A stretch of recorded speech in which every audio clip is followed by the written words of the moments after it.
Thanks so much for joining us here today. We are just letting more participants into our discussion, and we will begin momentarily.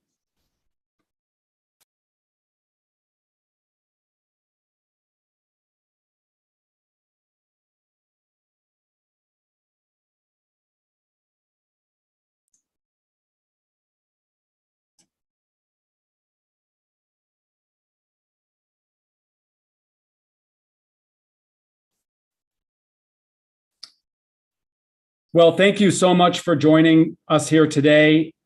My name is Wade Crowfoot, and I lead our California Natural Resources Agency, and we're joined by numerous leaders across the Newsom administration. You can take the slide down.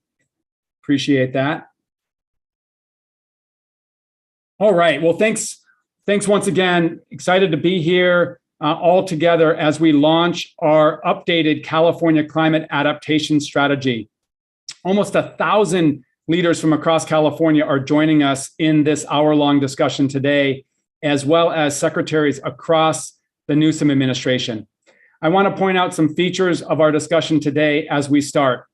Spanish translation is available today. To access the audio channel for Spanish interpretation, click the interpretation button, the globe icon in the Zoom taskbar, and select Spanish to begin your interpretation. Para acceder al canal en español, haga clic en el icono de globo que aparece en la barra inferior de la pantalla y seleccione español. We welcome your questions and observations here today, and we really do want to understand what questions you may have. So please use the Q&A button on the bottom of your screen if you have any questions or observations. And as we have time, we'll work in those questions to the discussion. We'll start by sharing a broad adaptation of the strategy and the website where the strategy lives. And then we have a range of colleagues to highlight the 6 guiding priorities of our adaptation strategy. Before we dive in and talk about our new strategy that we're excited to launch, I'm excited to announce, or I should say introduce, our colleague in the governor's office, Lauren Sanchez. Lauren serves as the governor's senior climate advisor and is really our quarterback, to use a sports metaphor, of all things we do on climate. And she's here to provide us a little context around what we're discussing today. Welcome, Lauren. Thanks so much, Wade. Really thrilled to be here today. The world's leading climate scientists have made it clear. Our window to avoid the worst impacts of the climate crisis is narrowing faster than expected, and success requires unprecedented collective effort and transformational change. California's early climate action really focused on stopping the problem, or climate mitigation. Protecting people and nature from the impacts of climate change felt like a future planning exercise. But as all of you who joined us today know, that is no longer the world we live in. Catastrophic wildfires, severe drought, a vanishing Sierra snowpack as measured last week, extreme heat, projections over 90 degrees in Sacramento later this week, and rising sea levels leave no doubt the climate crisis is here and California is on the front lines. Just today, these leading global scientists at the IPCC released a report that underscores this assessment. The lead author summarized their findings by saying, "It's now or never."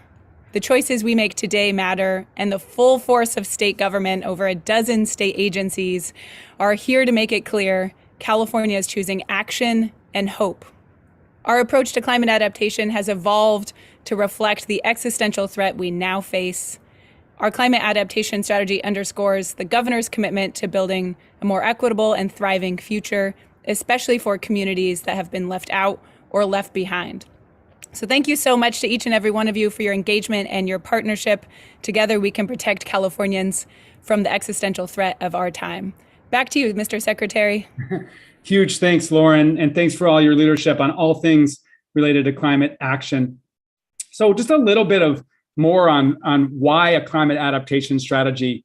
You may know that our state government issued our first adaptation strategy back in 2009, over a decade ago, and then again in 2014 and in 2018. In 2015, the legislature stepped up and made it a requirement of state law that every 3 years, our state agencies update an adaptation strategy for our state. And as Lauren mentioned, this has gone from what seemed like a future planning exercise over a decade ago to a matter of protecting our residents and our communities, our natural places from climate threats that are already here. So we're really excited to share with you the adaptation strategy today. Now, look, since 2018, the last climate adaptation strategy, it's clear that our agencies, our departments have been advancing climate resilience action across sectors. We've developed a range of specific plans and strategies to address different threats and opportunities. So, for example, the water resilience portfolio that several agencies worked on to address drought and flooding threats, the California Action Plan for Transportation and Infrastructure that our transportation agency is spearheaded, and in our world, the Wildfire and Forest Resilience Action Plan. So there are obviously all of these very specific, and there's obviously a lot more where that came from in terms of these specific strategies and actions to build our climate resilience. This latest update of the Climate Adaptation Plan that we'll discuss today weaves together these sectorally focused efforts already underway and underscores California's ambitious all-of-government approach. Nearly 38 state departments contributed to this strategy and will be responsible for implementing it. And this really represents an all hands on deck approach. If you can bring up the next slide. So these are just state agencies that are collaborating together on this strategy. And of course, there are so many departments and entities in addition to those high level agencies that have figured in. And this strategy is really that high-level framework that brings together all of the different efforts that are being exercised across state government, identifying how collective efforts will actually build our climate resilience. Next slide. So just a little bit about this climate adaptation plan. And of course, by this climate adaptation strategy, we talk about helping California adjust and weather the changes that are being driven by climate change. So first, there are 6 guiding priorities that are really meant to define all of the adaptation actions that we're taking, regardless of what sector. And my colleagues will highlight each of these priorities within this discussion here today. Second, the adaptation strategy includes 150 specific actions under the 6 priorities where there is a responsible agency and a time frame for taking action, really holding ourselves accountable for advancing these 6 priorities. Third, as I mentioned, there are time-bound metrics for success and achievement because we really want this to be a focusing exercise toward continuing to make progress building our climate resilience. Fourth, we have shifted the presentation of the strategy. In the past, a strategy or a plan lives as a document. And our staff had this great idea to help this be more of a living, adaptive strategy by creating an interactive website where the strategy lives. And next, that website is climateresilience.ca.gov. And we are excited to share a little bit of the website with you today. So I'm going to share my screen and briefly take you on a short tour of the strategy. So you see on your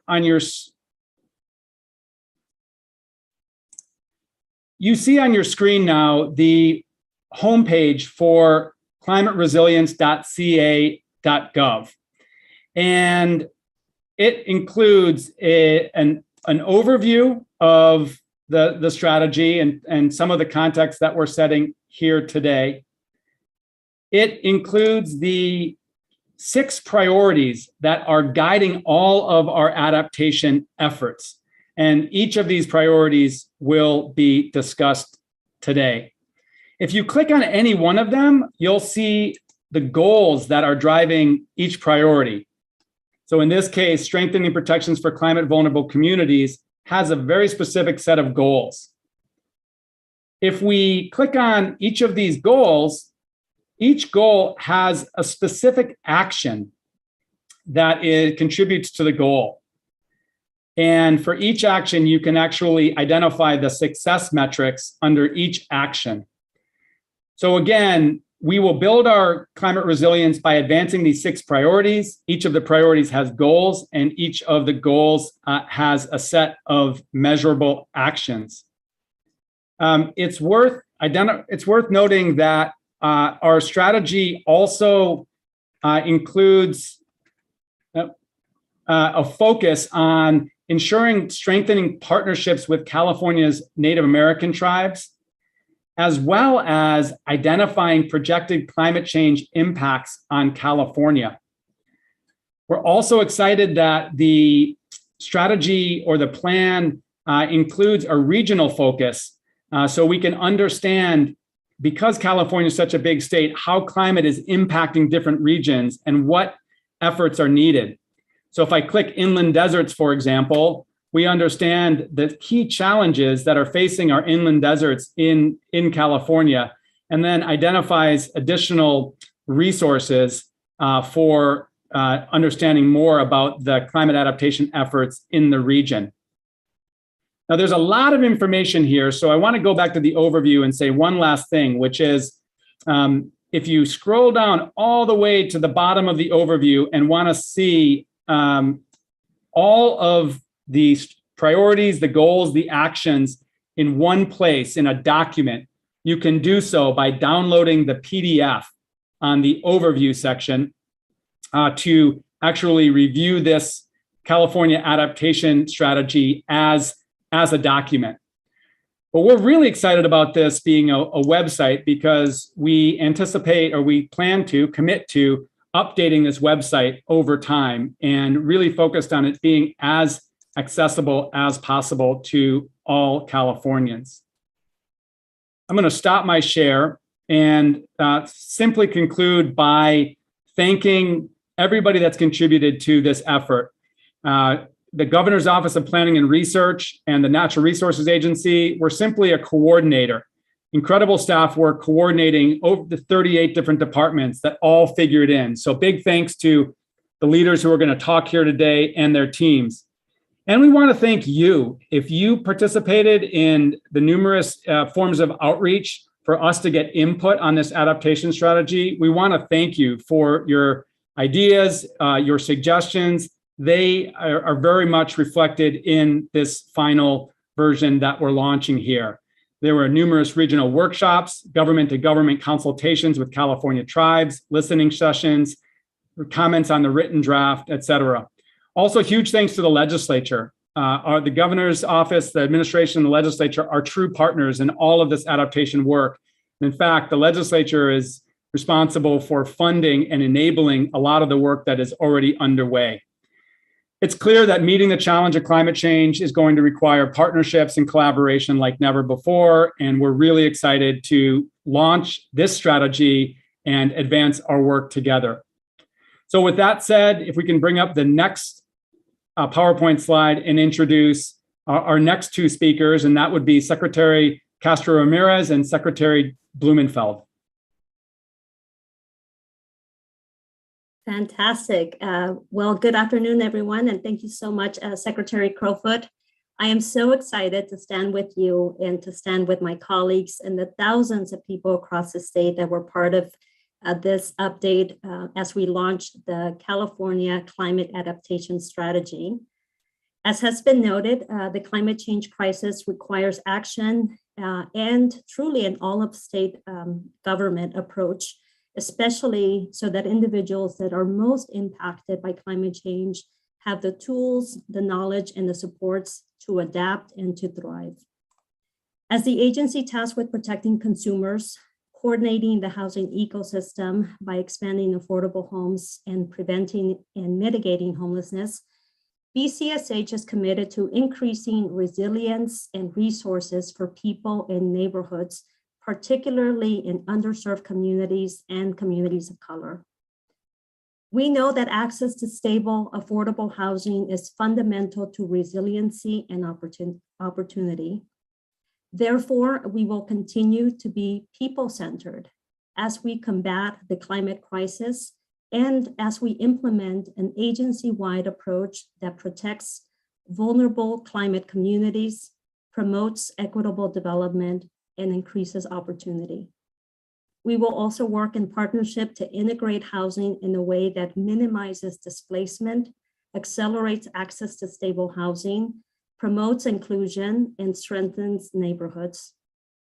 This plan will help us focus in 4 specific areas: how we plan, how we implement, how we engage, and how we collectively prepare for emergencies.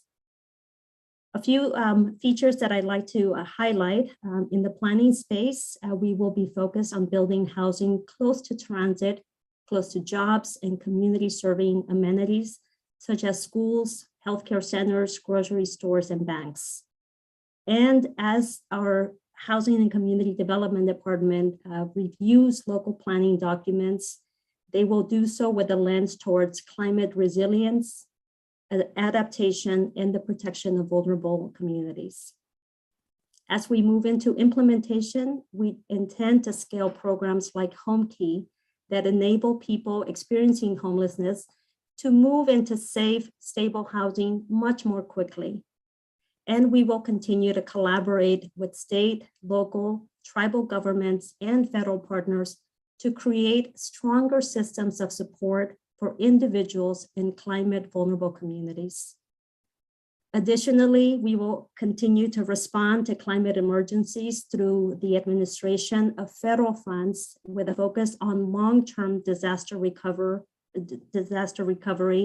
and building resiliency by mitigating future risk. Finally, engagement. It's critically important that we continue to engage in a meaningful way the individuals and communities most impacted by this climate crisis. We will do so as we further fair housing, as we build equitable development and support and sustain communities. We stand ready to work with all of the agencies that are part of this effort for the health and well-being of individuals and families as we build a stronger California for all, a California that is focused on sustainability, equitable development, so that Californians can live, work, learn, and play. And now I'd like to turn the floor over to my colleague, Secretary Jarrett Blumenthal. Thank you, Secretary Castro Ramirez, for your leadership. And to Wade and Lauren's point, Secretary Castro Ramirez, like the number of folks across this cabinet that have stepped up to the plate on climate mitigation and now adaptation and resiliency is really like one of the coolest things I think about being in government at this time. I also want to thank everyone who's tuned in. This is one of those issues that we thought, I think to Lauren's point, would come 20 years from now. The good news is that people worked incredibly hard to listen and get all the feedback and input from all of you. So hopefully see your words and wisdom and vision and community focus in this. As we know, disadvantaged communities are the first and worst hit by the impacts of climate change. We're already seeing that in farm worker communities in the San Joaquin Valley that are dealing with the triple threat of extreme heat and drought and poor air quality, and low-income urban areas struggling with urban heat islands that are disproportionately impacting vulnerable communities. We can turn this around, and I think as the intersectionality between climate and equity that is absolutely central to the governor's budget is really infused in every aspect of this plan. We just need to make sure that vulnerable communities are the first that we're helping and that they're the real focus of the state's resiliency efforts.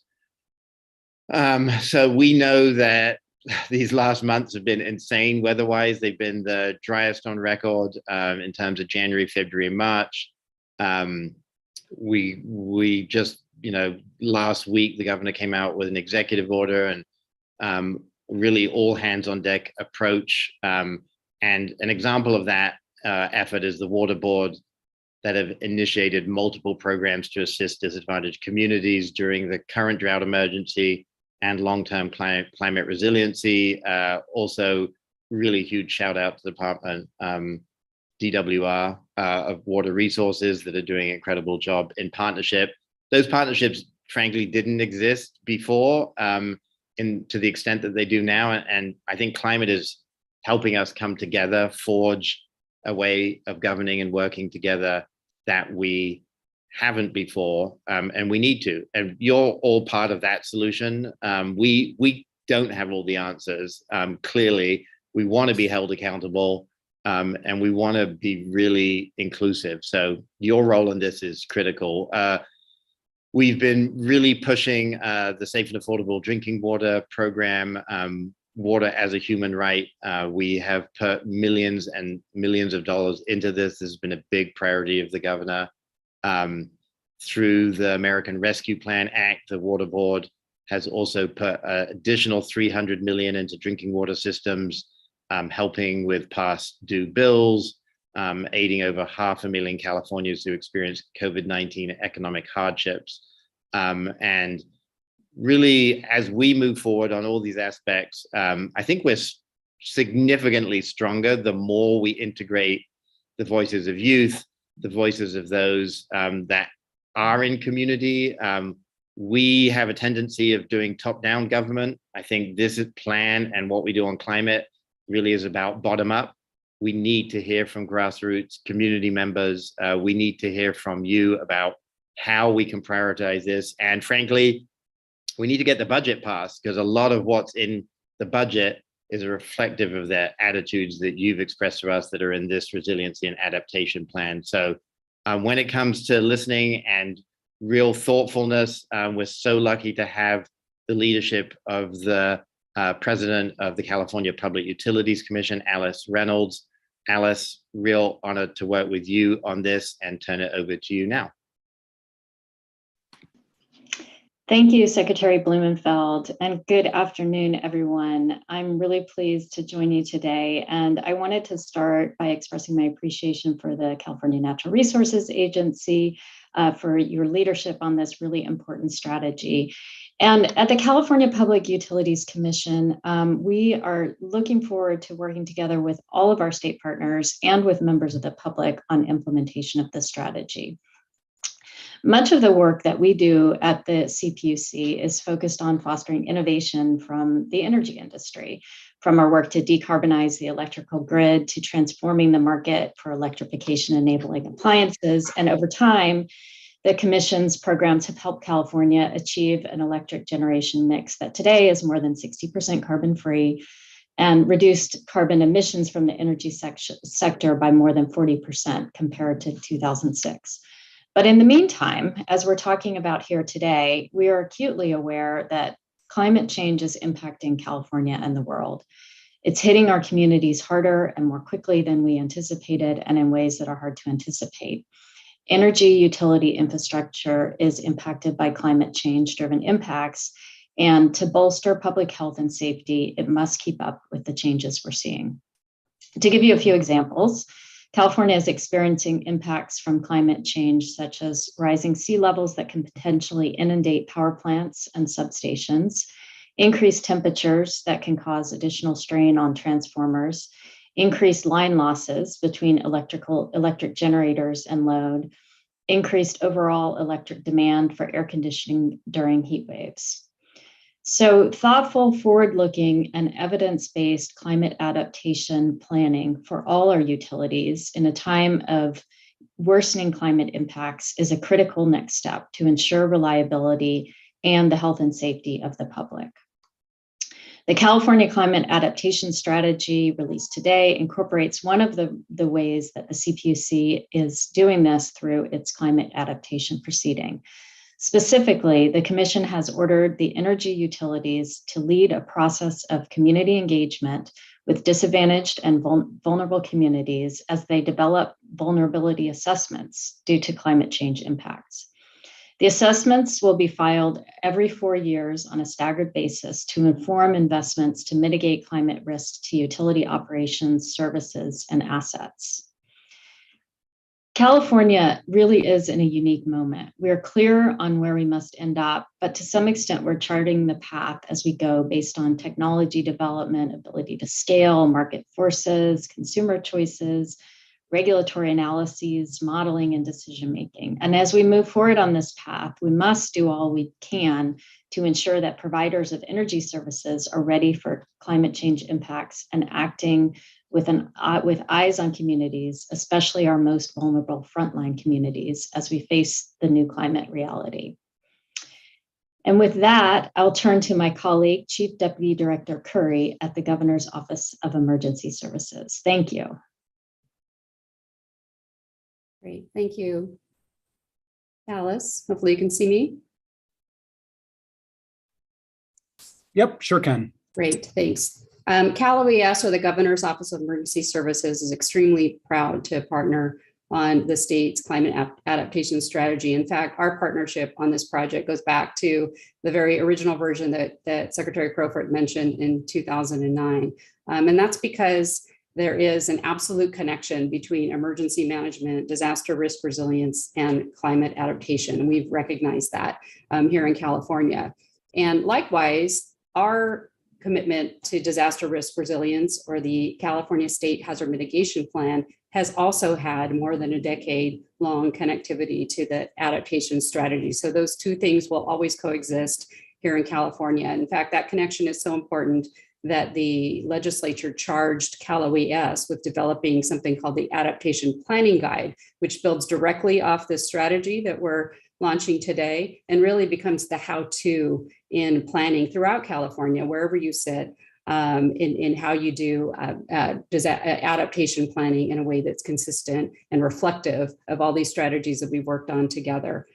Beyond planning, Cal OES is working to leverage every federal dollar in disaster risk resilience that we can secure, in addition to state funds. So we have, just in this past year, investing state dollars in wildfire home hardening. So to actually get dollars out into the community level to make homes more wildfire resistant. We're hoping to match that with federal dollars to make that going farther and to harden even more homes. $100 million for what we call Prepare California. That's all risks, whether it's flood, drought, wildfire, sea level rise, all those things that are articulated in this strategy. We want to make sure we're putting dollars behind that.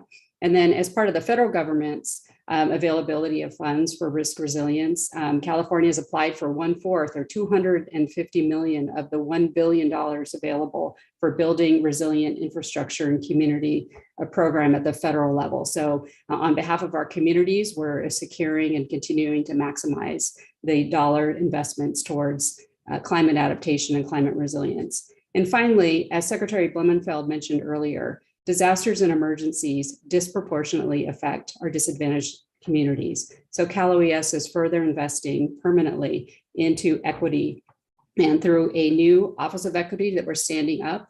And that's going to make sure that we continue to program these important dollars and these important investments toward resilience, whether it's funds, resources, or services, with purpose to areas where they are needed most. So with that, I thank you and pass it on to the next speaker.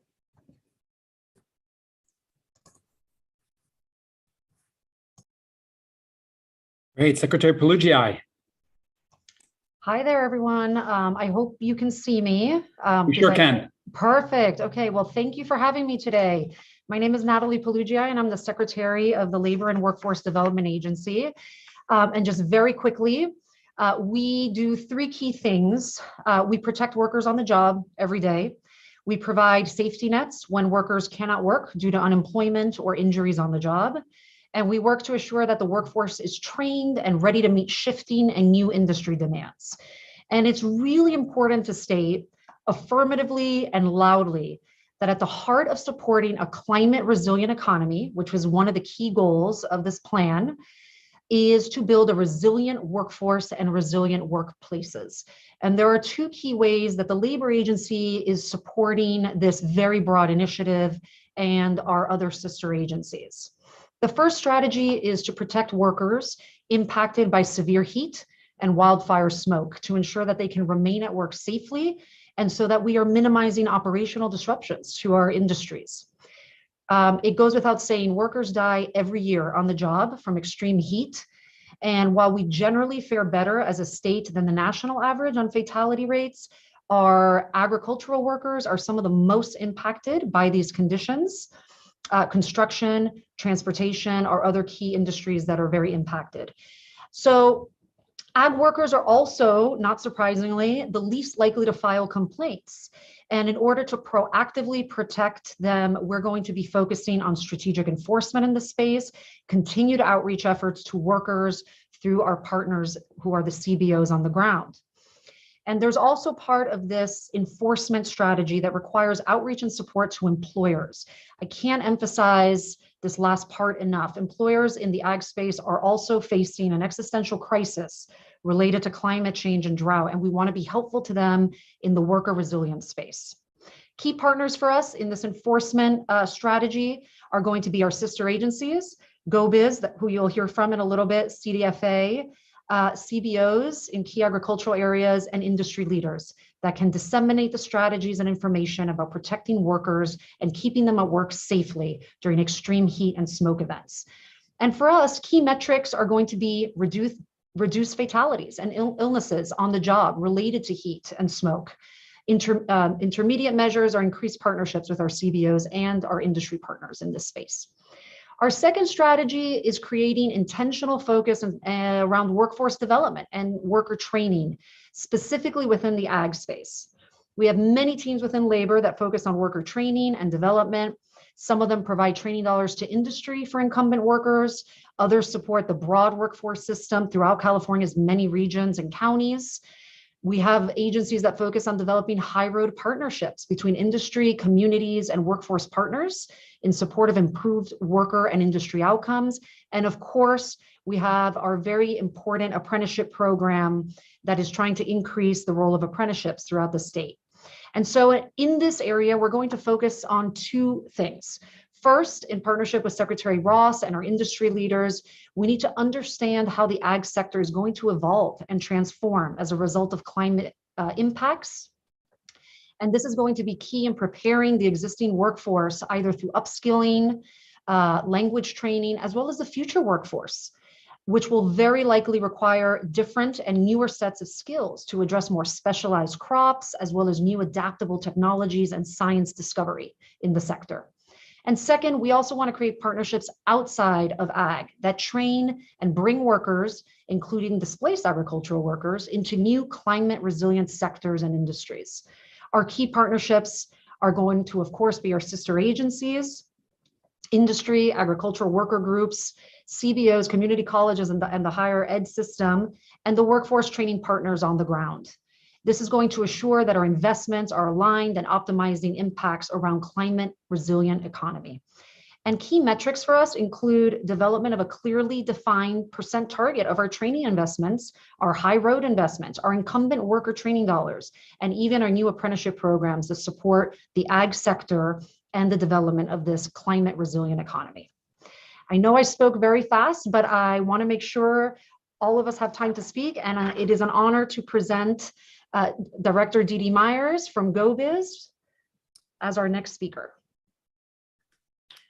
Thank you, Secretary Pulujai. Great to be with you all and to be rolling out this strategy, which is so critical to everything, including our economy. I'm the director of the Governor's Office of Business and Economic Development, and we are the main portal for businesses to connect with state incentives and state opportunities, as well as creating a climate where businesses can invest and grow and create jobs. And of course, that includes into the future. A key priority of both the governor's January budget and this climate adaptation strategy is creating that equitable and broad-based recovery ongoing, coming out of the pandemic, but also looking ahead to the future. We need to create clean jobs, create those jobs of the future. And the administration knows that we can do that as we build climate resilience. And that's because it's just a key priority for all of us. So as Secretary Pulujai said, we work closely together on a number of things, including our Community Economic Resilience Fund, or SERF, which is a regional planning effort that looks specifically at creating resilient communities bottom up. making sure it's inclusive, making sure that that nobody is left behind, that again, we focus on the communities that are hardest hit, and that will be an ongoing effort. The other specific program that we have at GoBiz is iBank, which provides low-cost loans to both public and private enterprises. And there is we have a $47 million fund as part of that, the Climate Catalyst program, that can help bring to scale, among other things, a thriving forest and wood products market in California. The Climate Catalyst program has been designed to do specific things, in particular, jumpstart critical climate solutions through flexible, low-cost credit and credit support, help bridge the financing gap that currently prevents these advanced technologies from scaling in the marketplace, mobilize public and private finance for shovel-ready projects that are stuck in the deployment phase, and accelerate the speed and scale at which technologically proven critical climate solutions can be deployed. The iBank's already established a webpage, the Climate Catalyst Fund webpage, to receive inquiries of potential financing opportunities. Marketing and outreach began 2 months ago, and we've already received more than 40 initial inquiries that we're in the process of reviewing. So beyond that specific program, we're incredibly excited by the scope of the climate action strategy, and particularly how it will fuel our economic recovery and climate resilience, continuing California's leadership across the country and around the world. We know and we believe down to our bones that what's good for the climate can also be great for our economy, and our team at GoBiz looks forward to supporting that vision, the vision of an updated climate adaptation strategy in every way possible. So with that, thank you, and I'm going to hand it over to Secretary Ross. Thank you, Director Myers. Really appreciate it. And I really appreciate the leadership and coordination that Natural Resources Agency and the Office of Planning and Research supported all of us in putting this wonderful document together.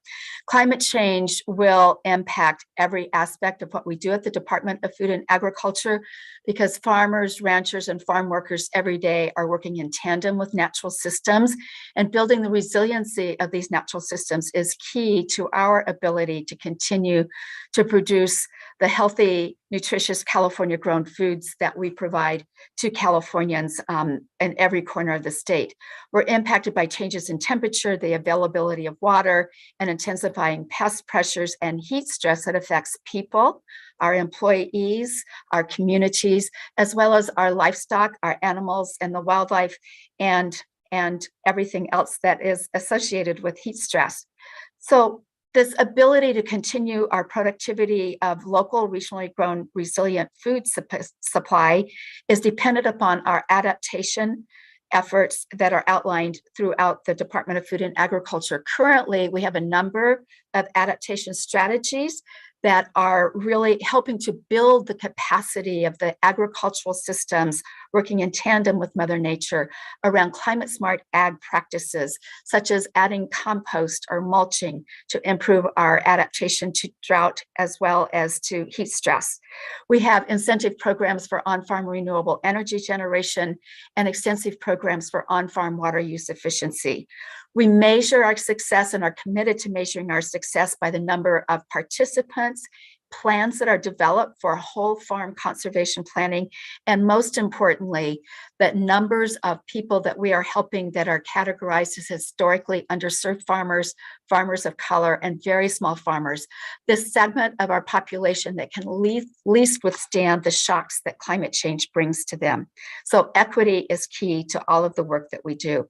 We have many partnerships with our sister agencies, whether it's around capturing peak flows for groundwater recharge to help us with water resiliency, as well as with the Strategic Growth Council and the Office of Planning and Research to really conserve our prime farmland, prevent it from going to non-farming uses or urbanized uses that intensify vehicle miles traveled or emissions that are generated from those kinds of landscapes.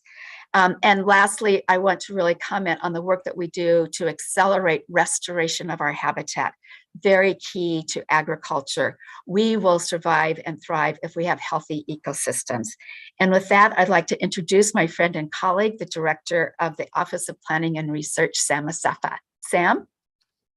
Thank you so much, Secretary Ross. A day like this is one of the reasons I joined the Newsom administration 6 months ago. While there's a lot to be excited about the updated climate adaptation strategy, I'm especially excited about this administration's and a lot of my colleagues here approach to taking a bold, holistic, and action-oriented policy and strategy to address climate change. And then, as Secretary Crawford mentioned earlier, to increasing state transparency and accountability through success metrics for every action that is identified in the strategy. Sam Safa, again, Director of Governor's Office of Planning and Research, OPR, oversees the state's land use planning and cross-agency policy coordination, including resilience and adaptations through our integrated climate adaptation resiliency program. As mentioned, as we all know, Californians now see, feel, and breathe what scientists have been explaining to us for decades. Greenhouse gas pollution is warming our planet and generating threats to life on Earth. Continued investment in actionable and world-class climate science is, as we know, the cornerstone of California's leadership on climate.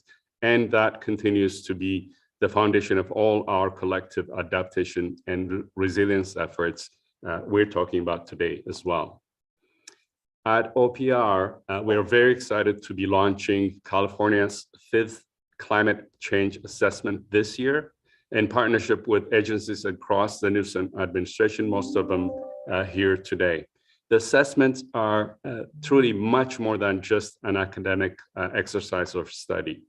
They are a portfolio of critical and cutting-edge data and research that serve as actionable tools that underpin state investments and actions. And as Jarrett mentioned earlier, it is really also tied to the governor's proposed budget in 2023 budget, which really connects all the dots and a lot of the intersectional issues. What is especially exciting to me about California's science to action approach is that we are modeling what it looks like to center our communities as partners in this work and bring in a diversity of knowledge, including tribal expertise, traditional knowledge, oral histories, and really bottoms-up community-based expertise in informing those policies and strategies. In addition to the 5th climate assessment, our team will be spearheading the science to action approach by establishing a science advisory group to provide consistent guidance and assistance on the best available climate science.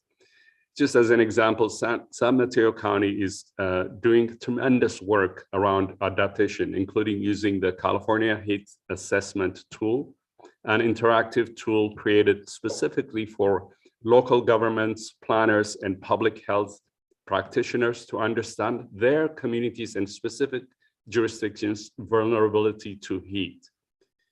Funded through the 4th climate assessment, the Cal Heat tool is supporting San Mateo's efforts to develop their county-wide vulnerability assessment. So today's Resilience Roundtable is one of the many reasons I am, again, so proud to work for the state of California, this administration, and my colleagues here, which continues to double down on its investment in community resilience and commitment to an all-of-government approach to addressing the climate crisis. So now I'll pass it on to my colleague, David Hoekfield, Chair of the California Energy Commission. Thank you. Thanks so much, Sam. These are tough acts to follow. We're getting close to the bottom of the barrel here. I'll be brief. Good afternoon, friends. I'm David Hoekfield with the California Energy Commission. We are committed to support this climate research and bring together the best available science and inform planning and decision making. One of the ways we're doing that is through a tool called CalAdapt, which provides a view on how climate change will affect Californians and connects the citizens of our state to the tools, data, and resources they need to inform climate adaptation actions.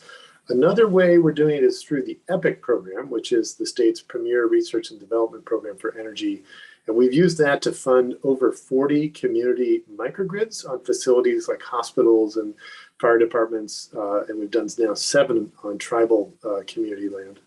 And over the course of the next decade, we'll be doing another $1 billion in energy research and development through the EPIC program, which is going to focus on things like improved wildfire behavior modeling, mobile solar energy units for emergencies, smart chargers for medium and heavy duty electric vehicles, increasing the life of large scale energy storage systems, portable and affordable heat pumps for renters, and prefabricated, super efficient building facades. So with that, I know we're short on time. I'll pass it to my esteemed friend and colleague, Tong Omishikian, who is the new Secretary of Transportation.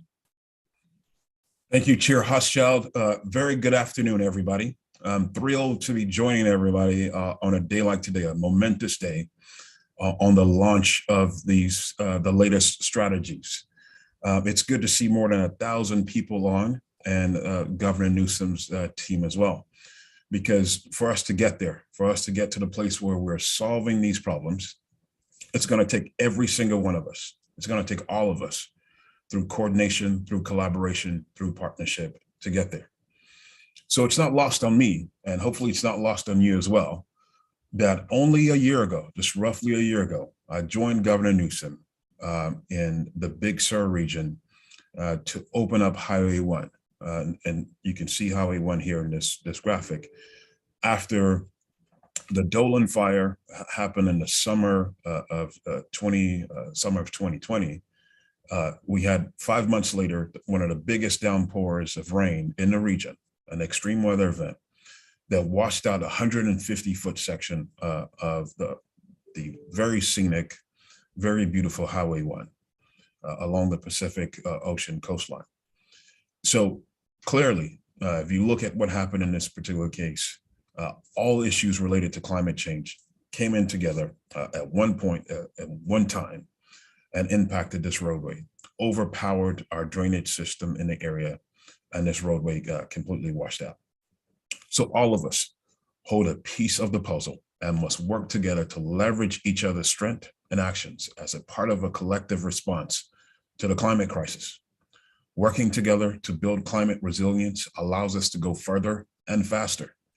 In this climate adaptation strategy, we move beyond the broad recognition of the need to build partnerships to making collaboration and coordination a necessary action to deliver results. And we also need to make our transportation system more climate friendly and sustainable.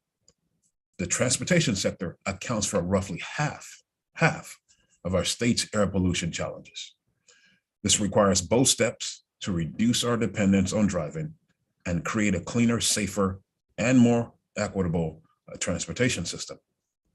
Those strategies are all a part of the Climate Action Plan for Transportation Infrastructure. We also call this plan CAPTI. Many of you are familiar with CAPTI already. Many of the actions called for in CAPTI are also included in this climate adaptation strategy. A perfect example of how our partnership and collaboration is already starting. But it's going to take much more, again, than collaboration to really get us to where we all want to be in responding to this climate crisis.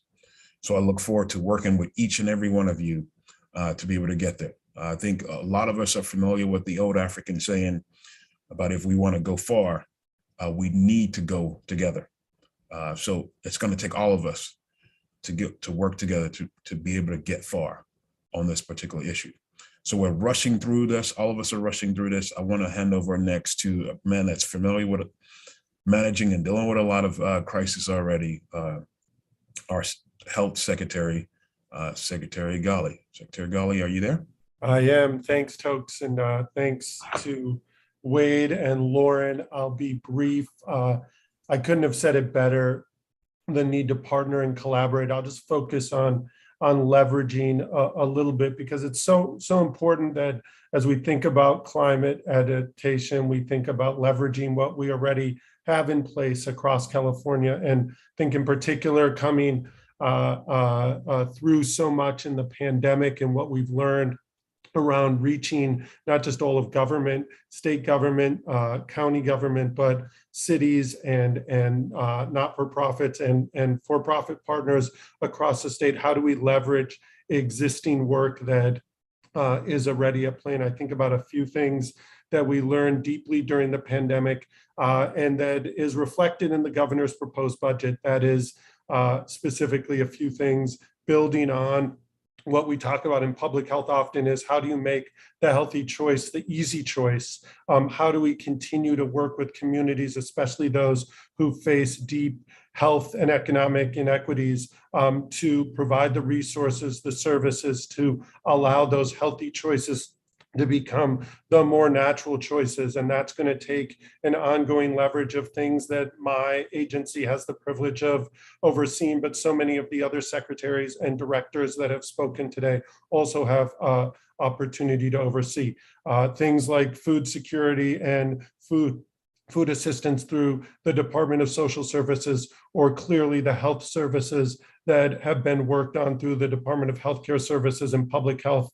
And then issues around air quality, indoor air quality that the Department of Public Health, among other departments, works on. We learned the hard way during COVID on the necessity to focus on these important issues. And we've done a lot, and we need to continue to leverage those resources. Secondly, I think about the data sharing and the need to continue to report better, smarter, in a more transparent way. The next speaker is going to talk, has a lot of experience around connecting data, making sure that we have data that's actionable.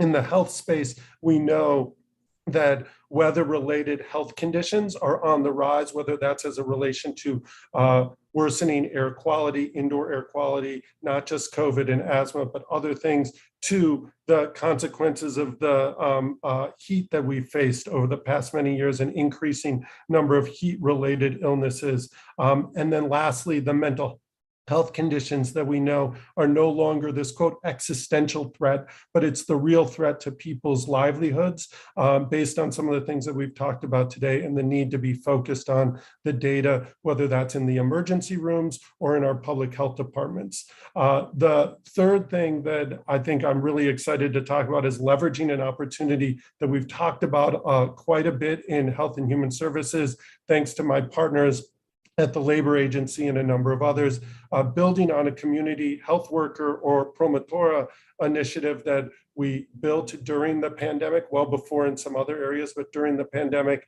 to get out messages around the need to get vaccinated, the need to be tested, other mitigation approaches with COVID.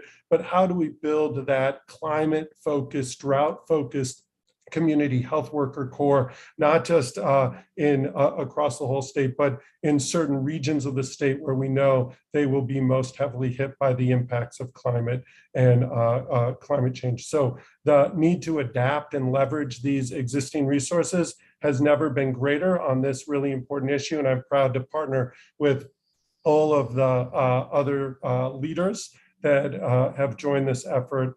And I will wrap it up quickly and turn this over to Amy Tong, our Secretary for Government Operations. Amy? Thank you, Secretary Galley. And being the final speaker, I will keep this really, really brief. I know we are short in time. As Dr. Galley mentioned, I want to share with you our strategies to make the state more resilient while sharing our progress transparently with the general public. On the operations side, our state Department of General Services increasing infrastructure resiliency, water efficiency, conservation, and clean energy generation. Since 2010, we have curbed state water usage by 27%, and we are promoting green building through the nation's very first building code, CalGreen, and we are working to procure environmentally preferable goods and services wherever possible. Climate change strategies in year 2022 also require us to take steps to improve the way we provide information to Californians, which website and data sharing. We want to make sure those are easily used or understandable. We're taking input from our residents on what they like to see, doing a better website design from user research and content interest, and iterate so we convey information without barriers to every resident and on every device. Like the COVID-19 website, a groundbreaking state website that was designed and refined continuously through the pandemic response to meet our user needs, we have built our new drought.ca.gov website as a customer-focused site written in plain language and update weekly. And what you're looking at, it's a very first a sneak preview of what is the latest iteration to come. And just to wrap it up, this website is fast and on every device, and it's core element to our effort to build equitable resiliency and communicate as clearly and effectively as we can in the years ahead. The same principle applied to the California Climate Adaptation Strategy website that you just saw a demo of. And we want to keep California's plans dynamic, accountable, user-friendly, up-to-date, and accessible to anyone, anywhere, digitally. Technology enables us to be transparent with our data, as Dr. Dialli mentioned, and information sharing with Californians in the years to come is one of the ways we will continue to make all Californians more resilient in the face of climate change. Thank you, and back to you, Secretary Crawford. Well, huge thanks, Secretary Tong. This has been a tremendous show of unity across the administration on climate adaptation. And it's been a bit of a sprint to get through over 10 speakers across our administration. But frankly, all of us wanted to participate in the launch of our updated climate adaptation strategy, specifically because all of us have been working hard to come together and really connect the dots between all of these different efforts that we're involved in. So once again, climateresilience.ca.gov is really the one-stop shop, in so many words, to find out what's happening across our administration, adapting to climate change, protecting our communities, our residents, our natural places from climate change. It will be a living website that will be updated over time to track progress on all of the specific actions that are discussed. Again, it's broken out by our 6 guiding priorities that our colleagues have talked about here today, and then broken down by the threats and the opportunities faced across our state. If you want to see it all in one place, because there's quite a lot there, you can go to the overview subpage and scroll down, and there is a box that says overview of priorities, goals, and actions, and you can download the PDF. We've received, almost 6 questions, some of which we've been able to answer in text, some of which we will take as key questions we need to answer in our ongoing discussion and work with you all. A lot of really good suggestions in there. This session is being recorded and will be shared on our website across agencies.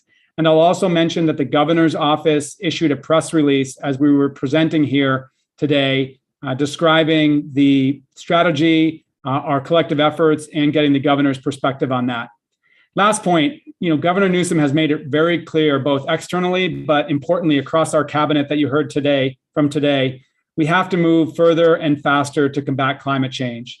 As Lauren Sanchez said at the top of the call, both to mitigate climate change, reduce carbon pollution, and achieve carbon neutrality, but then to adjust to climate change that's already happening and protect California. And that's what we're focused on, to move further and faster to meet the moment, meet the crisis head on. Greatly appreciate everyone who joined today. Remarkable, well over 1,000 people. Thanks for your leadership, your engagement. Please do check out the website and let us know what questions or suggestions you have. I'll note that there is an email address on the screen here, outreach@resources.ca.gov. And if you have any specific questions or follow-up that you desire from this discussion across any of the agency leaders you've heard, please do reach us there. Once again, huge thanks for the team that put this together. Thank you for your leadership across the state and so much important work and collaboration moving forward.